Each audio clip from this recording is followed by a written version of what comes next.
Welcome to the 17th installment of ESPN Honolulu Fan Friday Talk Story. I'm your host, Tiff Wells. With me today is former Rainbow Wahine Volleyball setter, Bailey Choy. Bailey, welcome to Talk Story. Thank you, and hello, everyone.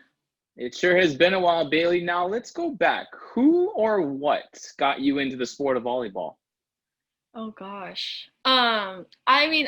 I would say I grew up in a volleyball family. Both my dad and mom grew up playing volleyball on the beach and indoor. Both of them were coaches at Kamehameha. And I remember I was being pushed around in the cart, or at least I see a lot of photos that they have being pushed around in the cart full of volleyballs, getting hit in the head a couple times. And then they went on to coach at Punahou, maybe when I was 6 or 7. And then from there, I just started playing myself along with other sports. So I also played like baseball, basketball, soccer, just like any kid would. And I would say around like 12 or maybe even like 14, I really started like getting more serious and kind of just focusing on volleyball. And then hopefully my long-term goal would be to get a scholarship for college later on. Um, and then that just kind of snowballed, and I just kept playing, and I just kept, loving the game more and more. And now being retired, I still love playing volleyball. I don't play as much indoor just because, COVID doesn't really allow for that. But definitely outdoor on the beach, I'm getting way more involved. So I just became a member at Outrigger. And I've been to like the beach courts like 3 or 4 times each week. And I absolutely love this different kind of aspect that I haven't really been used to, because I've just been used to indoor my entire life. And now that I'm playing on the beach, like it's just so much more fun. It's kind of just a new life for me. You talked about the joining of Outrigger, how and playing on the beach, but how is your game on the baby court? Oh my gosh, not as good as like Gage and like all of those out of system people, but I don't really play on the baby courts. I play like on the bigger courts with with other people. You've been listed as a setter for pretty much your entire career. When you first started playing the game, were you always a setter, or what other positions were you playing? I mean, when I first started playing, obviously my dad wanted me to do all skills, and he still believes in that. Like he's still coaching, and he believes that all his 12-year-olds should be able to do everything: passing, setting, hitting. I actually started off as like a libero. I actually was kind of short, and I didn't think I was gonna be like tall enough for a setter. So probably up until 12, I was really like a DS kind of thing, but also was like hitting and stuff. But then when I probably got to maybe 13, I really just focused on setting like, hey, I want to set in college. So that's kind of when I made the complete transition to just setting. What were some of your early experiences of not just Rainbow Wahine Volleyball, but also going to matches at the Stan Sheriff Center? Oh yeah. I mean, that was like the thing to do on Fridays and Saturdays. Every like we would clear our schedule just so that we can go and watch. And I just remember like we'd always get like either like a hot dog or popcorn or like the Simons first, and then we would just enjoy our Friday night watching the Rainbow Wahines. And I would just remember being that like little girl in the crowd, just cheering on for the Rainbow Wahines and standing up for match point. And it was just like, it was just like a really cool environment to be part of. And then later on, like I was able to be kind of on that flip side where I'm on the court, and then, other people are in the stands eating their nachos and stuff. You talked about your parents having coached both at Punahou and Kamehameha, but you attended Iolani. When you played in the ILH, just how tough was it? I definitely remember that like my freshman and sophomore year, I felt like it was really dominated by by Punahou and Kamehameha. I mean, there were still really good teams my junior and senior year, and then even today. But I remember like it was just so hard to even make the states because they would only take two teams out of the ILH. So it was always, it was like a bummer. But then kind of that junior year and senior year, our team at Iolani decided to flip the switch and like really make it a point to get us into the states. And when you guys got into the states, of course, you're named your senior year Division I Player of the Year, the Star Advertiser Player of the Year, and of course the Hawaii Gatorade State Player of the Year. And to receive those awards, what do they mean to you as you kind of look back on your volleyball career? I mean, I don't really think about getting those awards now. Like now that you brought it up, like it's kind of all it was just a glance what of what I was as a volleyball player. I mean, all those awards and accolades, they definitely wouldn't have happened without a team. And I just see that as like, my teammates were there for me and supporting me as well. So that's just how I see it. Senior year of high school, you're getting ready for National Letter of Intent Day. Take us through that day and what led you to pick to play in the Pac-12 and go and attend Utah. Well, I guess like that starts off like my whole decision on where I was gonna go to college starts off with seeing all the different colleges. So I'm really lucky that my dad is a coach and he kind of understood what the recruiting process looks like, and it's definitely a challenge for people in Hawaii just because it's so hard for coaches to come down and actually see you play, because it is one thing to send out video to coaches and like create a short like YouTube video so that they can see all your highlights and stuff, but eventually they will want to see you play. And I think that's where Hawaii people are at disadvantage, just because they're not on the mainland where they could play tournaments every single weekend. We would go up maybe 2 or 3 times a year, and that's like our opportunity to be seen and showcased. But yeah, so my dad was really knowledgeable about all that. So when we would go to the mainland, we would go to all these different camps for all these different schools, not just like D1, but like D2 schools, just learning more and more about the campus, because at that time you have to think about like you're going to be 4 years older than what you're deciding now.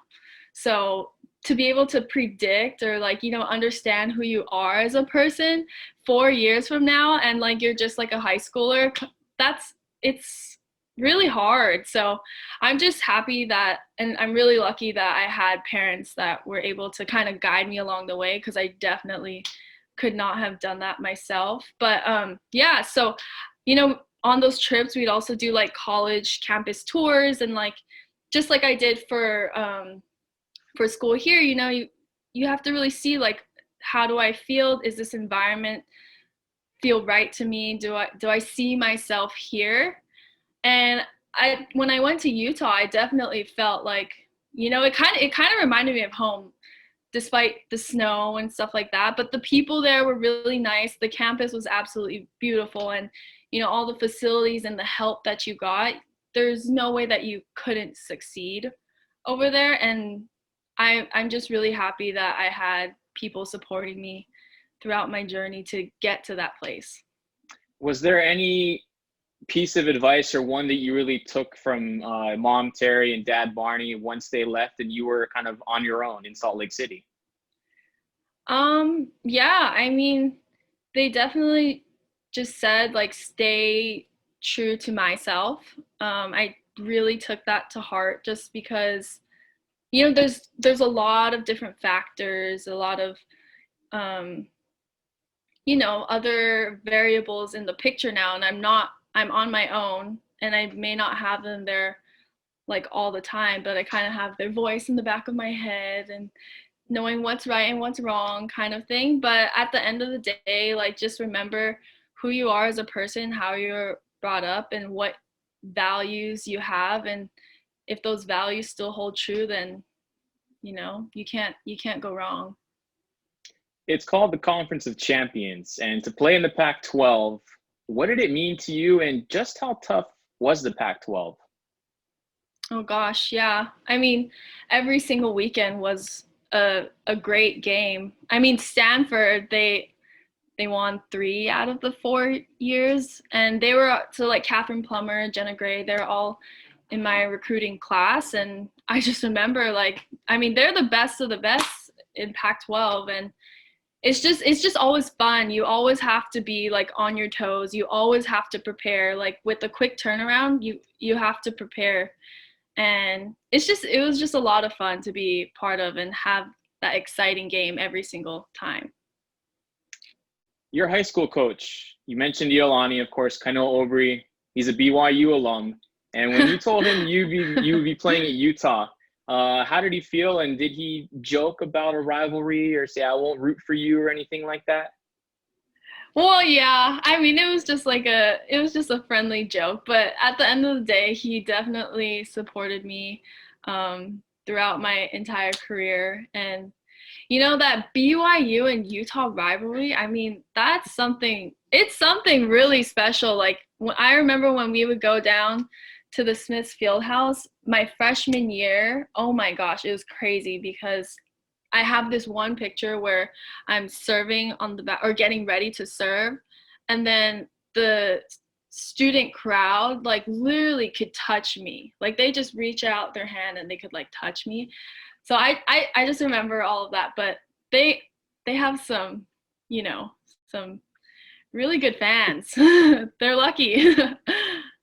We talked about the rivalries, of course, in the Pac-12 and different venues that might be the toughest. But would you say playing at Smith as part of that BYU Utah, or should I say Utah BYU rivalry, would that be the toughest venue that you played in? Yeah, I mean, fan wise, yes, like especially when you just see like the sea of blue and then everyone's just cheering against you, and you maybe see like the little specks of red on the side. But I mean, that's also so much fun to play in. Like, that's when you want to do really good, because when like the whole world's against you, you just want to prove them wrong kind of thing. But I mean, I think UH is the most, I guess, let's see, consistent, like, fan base. Oh my gosh. The love that people have here for volleyball, it just creates an environment like no other. Like in the Pac-12, the competition is great, but definitely the fan base, it was so different to me because I grew up with thousands of people coming to Stan Sheriff like every Friday, Saturday night. And then when I got to Utah, I was like a little bit confused at first, because it was just such a different environment. And then, people won't boo and stuff, but in Hawaii, if the ref makes a horrible call, they'll all boo. But yeah, I mean, it's so different, and we're so lucky to have the environment that we have at Stan. Last one here before we take our break. 2017, take us back. When you find out from Coach Beth Launier that you guys are coming to Hawaii for that non-conference tournament, what were your emotions like? And then when you get to the Stan as a part of that Utah team and you're taking on Hawaii and you hear Hawaii Pono'i and you're in the starting lineup, what's going through your mind? So that was like my first experience of playing on the Stan Sheriff court. That was like, my first experience from going to fan to actual player. Granted, I wasn't cheering for the Rainbow Wahines because I was playing against them, but it was just like, like a oh my gosh moment. My eyes just like lit up, and that view of like looking up at all like the fans, it was so different. Like I've never ever thought that I'd be in that position before. And it was just so exhilarating, and to have the love from people just because, I'm from Hawaii, it was just love. Like even though I wasn't part of the Hawaii team at that time, they still, cheered for me and clapped for me, which was really sweet. So Yeah. Bailey, we need to take a break, so stay right there. Along with former UH women's volleyball setter Bailey Choy, I'm Tiff Wells. You're listening to ESPN Honolulu Fan Friday Talk Story.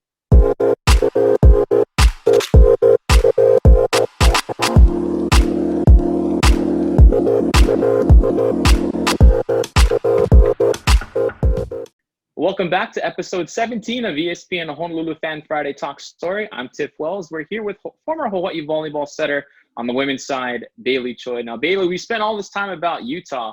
You graduate in 3 years. What led you to, you get your degree as well, but what led you to come out to Hawaii to play for your senior season? Yeah, so I mean, I was just really lucky that I was able to even graduate that quickly or within those 3 years. But that did pose another choice that I had to make in my life. And it was just as hard as choosing of what college I was going to go to, like my sophomore or junior year in high school. So I kind of had to start from like step one, like go back to doing all my homework with all these different schools. But definitely Hawaii was one of my top priorities just because I've always dreamed of playing in the Sand Sheriff as a Rainbow Wahine, and that would just be like the cherry on top to my entire career, because then I would be able to experience, going away to college, being away from home, learning more about myself, which I absolutely did, and super grateful for that experience in Utah. But now I get to come home and start my master's, so that's just another blessing that I had, and I'm just really happy that I was able to experience both. You've listed your sports hero as Robin Amo. And even though it would just be for one season, to have that player-coach relationship for your final year of volleyball and to do so in Hawaii, to play for your sports hero, what did that mean to you?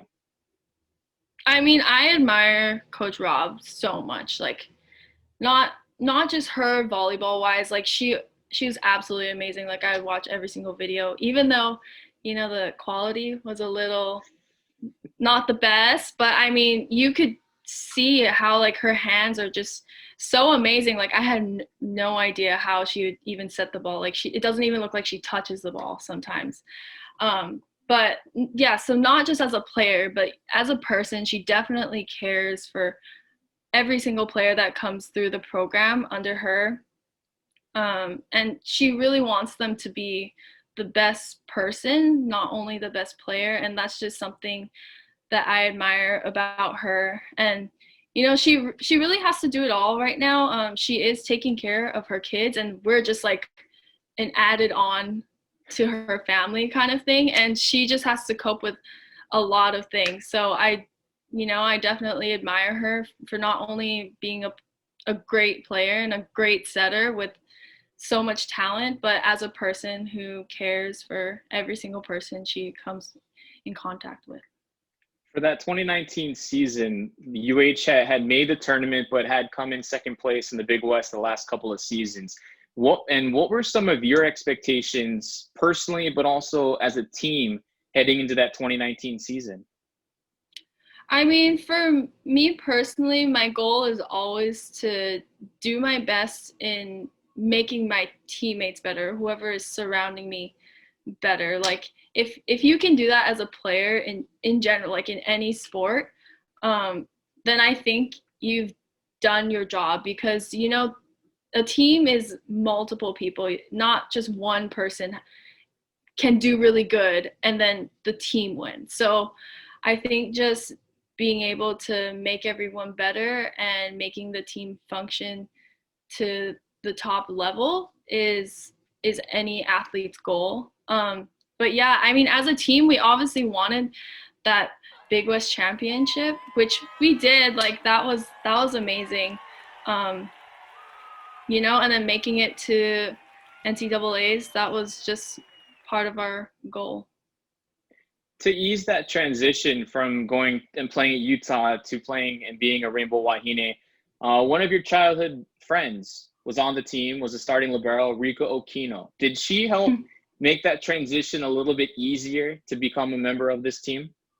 Oh, definitely. I mean, it's always easier to feel like you're part of something when you have someone that's bringing you in and kind of like in it helping you integrate with everyone, because I will admit that like when I first came in, I was like a senior coming in, and it was, but it was like I was a freshman. I had to start all over again. I had to, you know, learn new people, talk to them. And it's always kind of nerve wracking, just because you're like the new kid. And I was really nervous, but, at the same time, really excited just because it's UH. But yeah, I mean, Rika has definitely helped me through all of that, helping me make friends and stuff. So it's been great having her on the team. What were the nerves? Were there emotions that first match when you guys are going to take on San Diego, and of course, mom and dad and your little brother, who's now a sophomore at UH, to have them in the crowd, your first match as a Rainbow Wahine? What were those emotions like? It was just really, I don't really like think about, I'm not gonna, that sounds bad. I don't really think about them being in the crowd, but knowing that they're there, it's just really comforting because, I was away and maybe my mom would fly up once in a while, or maybe my dad, but they were never all there.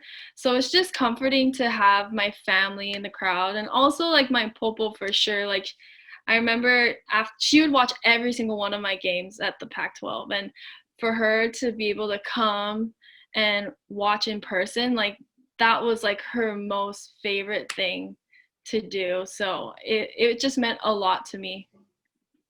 For Selection Sunday, you guys are the Big West champs. You know you're going to the tournament, but there's some uncertainty as to whether or not you guys are going to receive a national seed and get to host. You guys watched the show as a team.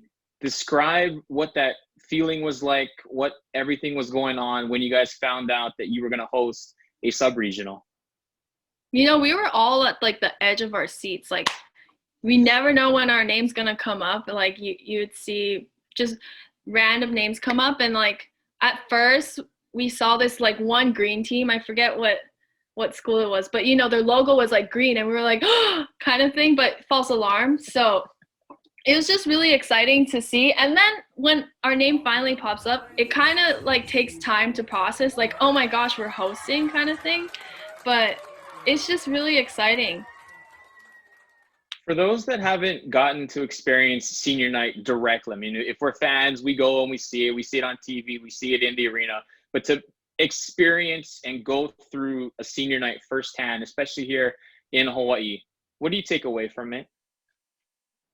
I mean, it's a feeling like no other. Like I said prior, the fan base here has unconditional love for the Rainbow Wahines, and they may not know you personally, but they'll bring you a lei, they'll give you hugs, and they just love the Rainbow Wahines. And to experience that love from people that we may not know personally, it's so special. And I don't know, like I don't think that I would be able to experience that kind of same senior night anywhere else in the US. So I think UH has something really, really special about their senior nights. We mentioned your younger brother Aleo, who's now a sophomore on the men's volleyball team. Getting to watch him play last year, you guys became the eighth brother-sister pair to play volleyball at UH. To see him play and just to see him on the roster, and when he got in, are you like a big sister? Are you just happy for him? Are you critiquing him after the game? What's that brother-sister relationship like? Oh, I'm definitely cheering for him at the time. Like I have all the videos of him being in, like I screen recorded it, so now I have it forever.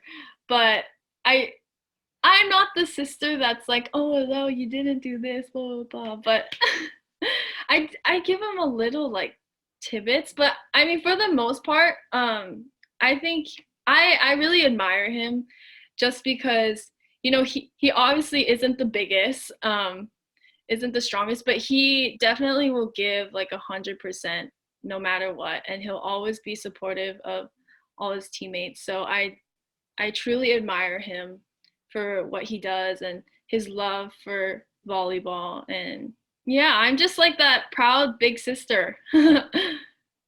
You talked about getting your degree at Utah in 3 years, and you're in the master's program now. But fans want to know, what are you up to now that your volleyball career is done?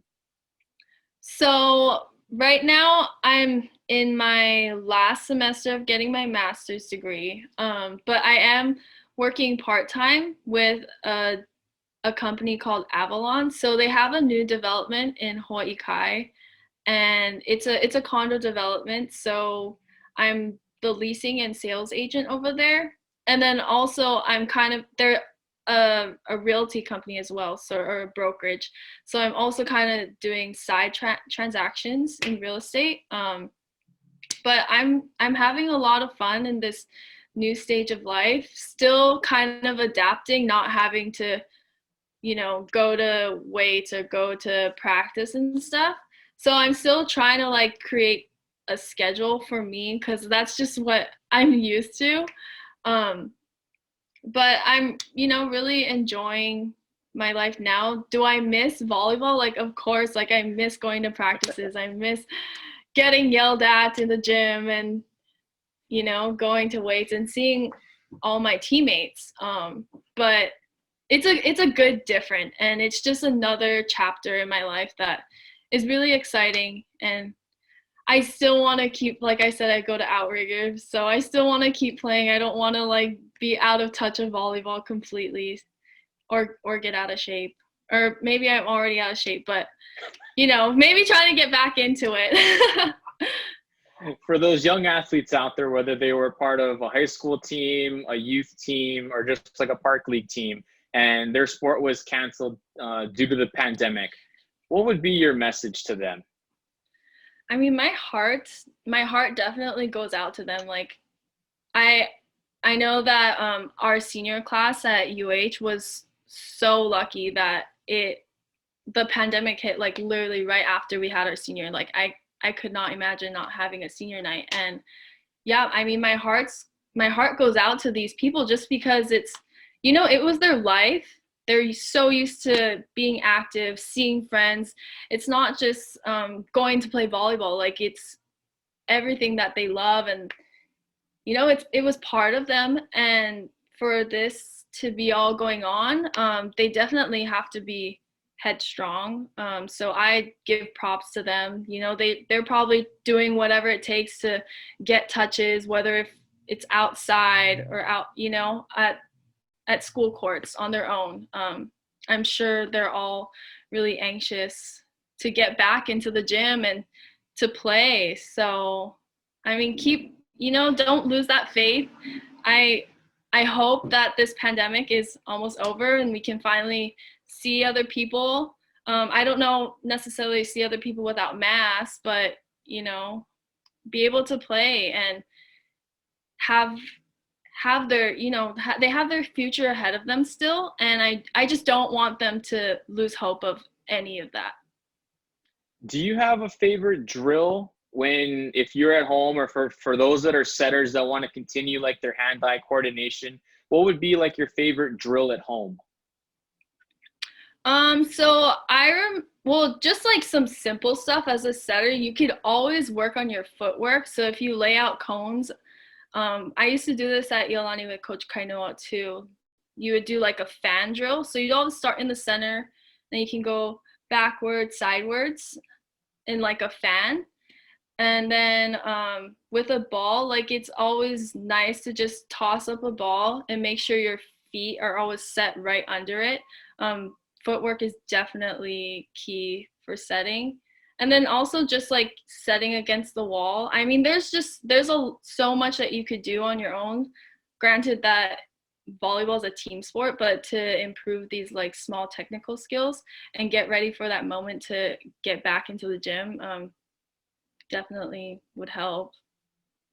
Last one here, Bailey. For those that are fans of the program, and it's not just a island-wide fan base, not a statewide fan base. It's a global fan base. To those fans of the Rainbow Wahine, what would you like to tell them? I mean, I'm just so grateful for all of you. You know, it's what makes Hawaii, it's what makes the Rainbow Wahines so special. It's not us as players, but it's the fans, it's the Ohanas, it's all these people who make it basically one big Ohana here. So thank you to all of you, and go Bows. Bailey, this has been a lot of fun today. We really appreciate the time you've given us. Thanks again for joining us. Thank you. For Bailey Choy, as well as the rest of us here at ESPN Honolulu, I'm Tiff Wells saying thank you again for joining us here on the 17th edition of ESPN Honolulu Fan Friday Talk Story. Until next time, wear that mask, stay safe, and be socially distant.